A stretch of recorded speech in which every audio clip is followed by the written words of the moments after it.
पहुंचे थो या न। मुजादी दोस्तों, पहिरां तव्हांखे मां ॿुधायां त अबे अमा जो वॾो मक़ाम। अॼुकल्ह जो औलाद अबे अमा जी इज़त कोन थो करे, उनखे गारियूं ॾिए थो।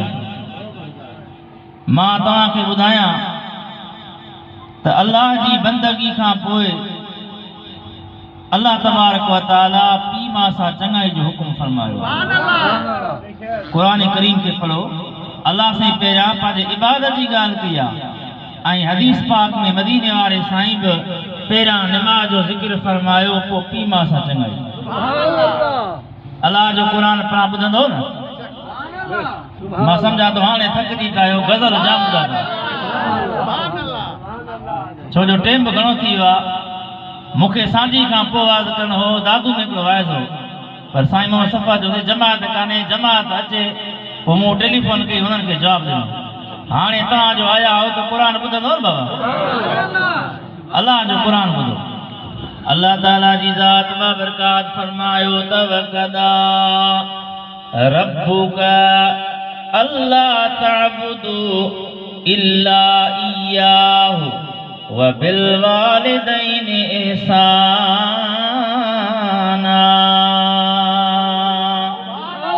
क़ुरान वणे तो ॾाढा जो सुभान अल्लाह। हेॾो ॻोठा पर तव्हां आया हो, तव्हां पक सम्झो त मदीने वारे साईं तव्हांखे पंहिंजे महफ़िल मिलाद में घुरायो। हमेशह पंहिंजनि खे माण्हू सॾींदो आहे, अॼु मदीने वारे साईं तव्हांखे पंहिंजो कयो आहे, जो पंहिंजे महफ़िल मिलाद में बरकत वारी महफ़िल में तव्हांखे विहारियो। अल्लाह ताला जी ज़ात बाबरकात फरमायो, वक़दा रब्बुका अल्ला तअबुदू इल्ला इय्याहु व बिल वालिदैनि इहसाना। मुझे रब जो फैसलो आहे, उन जी इबादत कर, व बिल वालिदैनि इहसाना। ऐं पीउ मां सां तव्हां एहसान कयो, उन्हनि सां चङाई कयो। ॿी जात अल्लाह तबारक व तआला पंहिंजे पाक कलाम जे अंदरि पीउ मां सां चङाई जो अमर फरमायो आहे। अल्लाह ताला जी ज़ात बाबरकात फरमायो, वअब्दुल्लाह वला तुशरिकू बिही शैअन व बिल वालिदैनि इहसाना। सुभान अल्लाह। अल्लाह ताला फरमाए तो, वअब्दुल्लाह अल्लाह जी इबादत कयो। कंहिंजी इबादत कयो? अल्लाह जी। वला तुशरिकू बिही, उनमें कंहिंखे बि शरीक न बनायो, ख़ालिस अल्लाह जी इबादत कयो। व बिल वालिदैनि इहसाना, ऐं पंहिंजे पीउ मां सां तव्हां चङाई कयो। ॿुधो अल्लाह जो क़ुरान। टी जात अल्लाह तबारक व तआला बे अम्मा जे लाइ इरशाद फरमायो, व इज़ अख़ज़ना मीसाक बनी इसराईल ला तअबुदून इल्लल्लाह व बिल वालिदैनि इहसाना। ॾाढा जो सुभान अल्लाह। अल्लाह ताला फरमायो, व इज़ अख़ज़ना मीसाक बनी इसराईल, असां बनी इसराइल खां पक्को वाइदो वरितो त ला तअबुदून इल्लल्लाह, कंहिंजी इबादत न कयो मगर अल्लाह जी, यानी अल्लाह जी इबादत कयो। व बिल वालिदैनि इहसाना, ऐं पंहिंजे पीउ मां सां तव्हां चङाई कयो। अब अल्लाह ताला क़ुरान करीम में पहिरियां पंहिंजे इबादत जी ॻाल्हि कई, मुंहिंजी इबादत कयो, इन में कंहिंखे शरीक न बनायो। पोइ फरमाई त पंहिंजे पीउ मां सां तव्हां चङाई कयो। अल्लाह फरमाए तो, बाना तुंहिंजो हक़ीक़ी ख़ालिक मालिक मां रब करीम आहियां, तोखे रोज़ी मां ख़ुदा थो ॾियां, पर जंहिंजे वसीले सां तूं दुनिया में आयो आहे, यानी अबू अम्मा, इन जे वसीले सां तूं दुनिया में आयो आहे, उन्हनि तोखे ही दुनिया ॾेखारी आहे। पहिरियां रब जी इबादत कर ऐं पंहिंजे पीउ मां सां चङाई कर। ऐं मदीने वारे साईं बि इहा तरतीब रखी आहे, पहिरियां इबादत, पोइ पीउ मां सां चङाई। हदीस पाक बोलो मुझा अज़ीज़ दोस्तों मदीने पाक जो शेर आचो सुभान अल्लाह दुआ करो तो अल्लाह ताला बार बार जिंदगी में मक्के मदीने जा तव्हां असांखे दीदार नसीब फरमाए। वाह मुझे हबीब जो शहर शानदार भली दुनिया घुमिया अमेरिका घुमिया रूस घुमिया जापान घुमिया पर मुझा मिठा मदीना न देखा तो कुछ न देखा। वाह मुझे हबीब जो शहर शानदार तमाम चरायो इंशाअल्लाह ताला मदीने वाग वरी पहुंचो। वाह मुझे हबीब जो शहर शानदार वाह मुझे हबीब जो शहर शानदार अदा के दो भी को गुनहगार के दो भी को गुनहगार पहुँचत बेड़ो पार। वाह मुझे हबीब जो शहर शानदार वाह मुझे हबीब जो शहर शानदार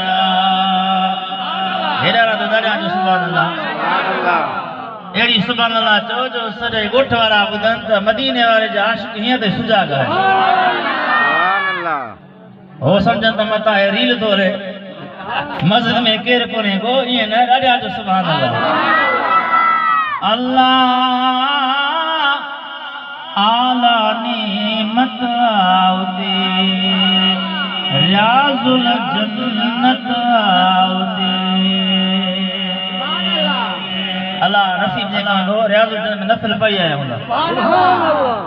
सरकार फरमाए था मां बैन बैती व मिंबरी रोज़तुम मिन रियाजुल जन्नती मुझे घर खां वठी मुझे मिंबर ताईं जेको यो टुकरो आहे इहो जन्नत जे बागन मां हिकिड़ो बाग आहे जन्नती टुकरो आहे।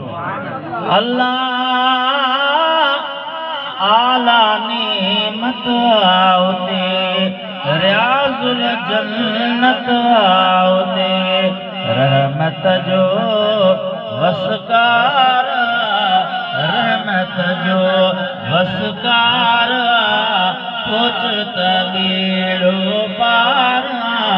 वाह मुझे हबीब जो शहर शानदार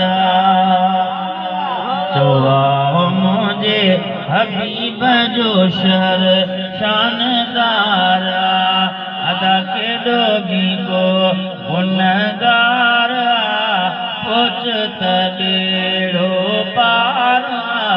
वाह मुझे हबीब जो शहर शानदार अल्लाह हरम जो मंजर पे मिसल ॾिसण सां ठरंदी आहे दिल अल्लाह हरम जो मंजर पे मिसल ॾिसण सां ठरंदी आहे दिल चंड खां वध चमकार ओ चंड खां वध चमकार पहुँचत बेड़ो पार। मुझे हबीब जो शहर शानदार वाह मुझे हबीब जो शहर शानदार अदा के दो भी को गुनहगार पहुँचत बेड़ो पार। वाह मुझे हबीब जो शहर शानदार मुजाजी दोस्तों विच में मदीने वारो साईं चौधारी सहाबी आहे आसमान में चंद्र हुजे चौधारी उन्हें जे सितारा हुजन मुजाजी दोस्तों चंद्र सितारन में एतिरो सीन न आहे जेतिरो तो असांजो आका मदीने वारो साईं पंहिंजनि गुलामनि में हसीनो जमील लतीफ़ साईं फरमायो त जोड़े जोड़ जहान जी पाण कई परवार हादी हामी हाशमी सरदारे सरदार सोए साबन सथ में मज मस्जिद मणियादार चारई चंगा चौधार होया है कांदा हबीब सी। हज़रत अब्दुल्लाह बिन मसऊद को या रसूल अल्लाह मुखे हिकड़ो सवाल बा उनजो जवाब ॿुधायो। हुज़ूर फरमाओ त पुछ। अर्ज़ करे थो या रसूल अल्लाह अय्युल अमालु अहब्बु इलल्लाह। या रसूल अल्लाह सल्लल्लाहु अलैहि वसल्लम कहिड़ो अमल आहे जेको अल्लाह ताला खे ज़ोर पसंदीदा। मुंहिंजा साईं जेको अल्लाह खे अमल वणंदड़ आहे उहो अमल मूंखे ॾिसो त कहिड़ो अल्लाह खे अमल वणंदड़ आहे। मदीने वारे साईं फरमायो त काल सलातु ले वक्तिहा नमाज वक्त ते अदा करण इहो अल्लाह ताला जी ज़ात बाबरकात खे वणंदड़ अमल आहे। अब कहिड़ो मां सम्झा थो नमाज कोन पढ़ंदा आहियो। हींअर बि नमाज पढ़ी ॿार वेठा हमरा अदा नमाज पढ़ो। मुंहिंजा अज़ीज़ दोस्तो काफ़िर ऐं मुस्लमान जे विच में फ़र्क़ु नमाज़ जो। क़यामत वारे ॾींहुं पहिरां पुछणो बि नमाज़ जो आहे। जेकॾहिं चवीं थो तुंहिंजे घर में बरकत पैदा थिए बनी में बरकत पैदा थिए रोज़ी में बरकत पैदा थिए पोइ मुंहिंजा अज़ीज़ दोस्तो नमाज़ 5 वक़्त पढ़ो। नमाज़ तो असांजे मथां फ़र्ज़ आहे पर क़ुरान करीम खे पढ़ो। अॻियां नबी आया उन्हनि खे उम्मतूं मिलियूं उन्हनि जे मथां अल्लाह ताला नमाज़ फ़र्ज़ फरमाई आहे। क़ुरान पढ़ा ॿुधंदो छो भला कोन था ॻाल्हायो? मुंहिंजा अज़ीज़ दोस्तो ॿुधो अल्लाह जो क़ुरान। हज़रत ईसा रोला तो फरमाए व औसानी बिस्सलाते वज़्ज़काते मा दुमतु हय्या। फरमाए तो अल्लाह ताला मुखे वसियत कई आहे नमाज जी ऐं ज़कात जी जेसी ताईं मां जीअरो आहियां। क़ुरान करीम मालूम थियो त हज़रत ईसा रुल्लाह जे उम्मत जे मथां नमाज ऐं ज़कात ॿई शयूं फ़र्ज़ हुयूं। छा ज़कात बि फ़र्ज़ आहे नमाज बि फ़र्ज़ आहे। मुंहिंजा अज़ीज़ो दोस्तो ख़ुदा जो खलील इब्राहिम अलैहिस्सलाम दुआ तो घुरे रब्बि जअलनी मुकीम अस्सलाते व मिन ज़ुर्रियती रब्बना व तक़ब्बल दुआए रब्बना इग़फिरली व लिवालिदैय व लिलमुमिनीन यौम यक़ूमुल हिसाब। सुभान अल्लाह। ऐं ग़ालिबन इहा दुआ हर नमाज़ी खे यादि हूंदी आहे। नमाज में दुरूद इब्राहिमी खां पोइ इहा दुआ पढ़बी आहे। शरअ जो मसइलो आहे त हिकिड़ो काफ़िर जेकॾहिं मुस्लमान थियो आहे काफ़िर मुस्लमान थियो आहे उनजा पीउ मां अञा मुस्लमान न आहिनि गैर मुस्लिम आहिनि त उन नए मुस्लमान खे इहा दुआ नाहे पढ़ी। छो जो इन में रब्बना इग़फिरली वाले वाले दैय मुंहिंजा मौला मूंखे बख़्श मुंहिंजे पीउ मां खे बख़्श। हाणे हो त काफ़िर आहे मुंहिंजो पीउ मां त काफ़िर आहे मुस्लमान थियो आहे त इन मुस्लमान खे जेको आहे गैर मुस्लिम जे लाइ पीउ मां जेके काफ़िर आहिनि इन्हनि जे लाइ बख़्श जी दुआ नाहे घुरंदी। हिते ॿी का उहा दुआ घुरंदो नओ मुस्लमान। अल्लाह जो खलील दुआ थो घुरे रब्बि जअलनी मुकीम अस्सलाते मुंहिंजा मौला मूंखे नमाज़ जो पाबंद फरमा व मिन ज़ुर्रियती मुंहिंजे औलाद खे बि नमाज़ी बना। अब तव्हां कॾहिं इहा दुआ घुरी आहे मौला मुंहिंजे बचनि खे नमाज़ी कर। अञा चवंदे त वञ कंहिंजी कुकुड़ खणी आ मौला जेको नाज़म करी नलका खाए मुंहिंजो बि पेट भरे। औलाद जेको आहे तो नमाज़ ते न आंदो नबी करीम फरमाए था तव्हांजो औलाद 7 सालनि जो थिए त उन खे नमाज़ जी आदत विझो नमाज़ खे वठी अचो। 10 सालनि जो तव्हांजो औलाद थिए नमाज़ नथो पढ़े त सनड़ा चंबू खणी उनखे मारी बि तव्हां नमाज़ पढ़ायो। चयोसीं असां पाण नमाज़ कान पढ़ी औलाद खे किथां नमाज़ जो चऊं।